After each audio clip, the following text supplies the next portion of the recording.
અને હવે જોઈએ મહત્વના સમાચારો। સુરેન્દ્રનગરનું વસ્તરડી ગામનો કોઝવે પાણીમાં ગરકાવ થયો છે। લોકો જીવના જોખમે કોઝવે પસાર કરી રહ્યા છે। પાણીના ધસમસતા પ્રવાહમાં લોકોની અવરજવર જોવા મળી છે। ગઈકાલે મોડી રાત્રે કોઝવેમાં કાર પણ ખાબકી હતી। કારમાં સવાર 6 લોકોનું રેસ્ક્યુ કરવામાં આવ્યું હતું।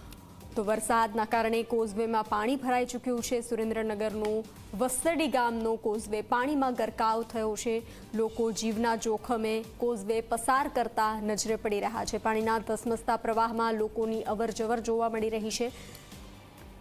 વધુ વિગતો આપી રહ્યા છે સંવાદદાતા મયુર। જી મયુર, સુરેન્દ્રનગરનો વસ્તરડી ગામનો કોઝવે પાણીમાં ગરકાવ થયો છે। લોકો જીવના જોખમે પસાર કરી રહ્યા છે, પરેશાન થઈ રહ્યા છે। ગઈકાલે કાર પણ ખાબકી હતી, 6 લોકોનું રેસ્ક્યુ કરવામાં આવ્યું હતું। તો 6 લોકોનો જે બચાવ કરવામાં આવ્યો હતો તેની સ્થિતિ શું જોવા મળી રહી છે અને હાલની સ્થિતિ શું છે? ચોક્કસ બનશે આપણે વાત કરી સુરેન્દ્રનગર જિલ્લાની જે આ કોઝવેની વાત છે। જે ગઈકાલે જે આપણે વાત કરી કે જે કાર પલટી મારી ગઈ હતી ને સદનસીબે કોઈ જાનહાનિ કે એવું નહોતું કરવામાં આવ્યું, પણ ગામ લોકો સાવચેત હતા।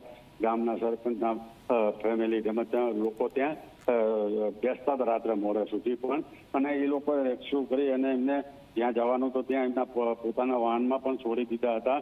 અને હાલ વાત કરીએ તો ત્યાં તંત્ર દ્વારા જે આપણે જે બંધ કરી દેવો જોઈએ રસ્તો કે એ કરવું જોઈએ, એના સિવાય પણ હાલ પણ આપણે જોઈએ તો લોકો જીવના જોખમે ચાલીને કે વાહનો તેમજ આપણે વાત કરીએ કે પ્રાઇવેટ વાહન છે જે મિની લક્ઝરી એવા વાહનો પણ જીવના જોખમે લોકો ચલાવી રહ્યા। જ્યારે તંત્રને જાગી અને તાત્કાલિક એના ઉપર કંઈ કરી અને કોઝવે ઉપર કોઈ એવી વ્યવસ્થા કરવી જોઈએ જેથી કોઈ જીવ કે કોઈને હાનિ ના પહોંચે। જી બચ્ચી।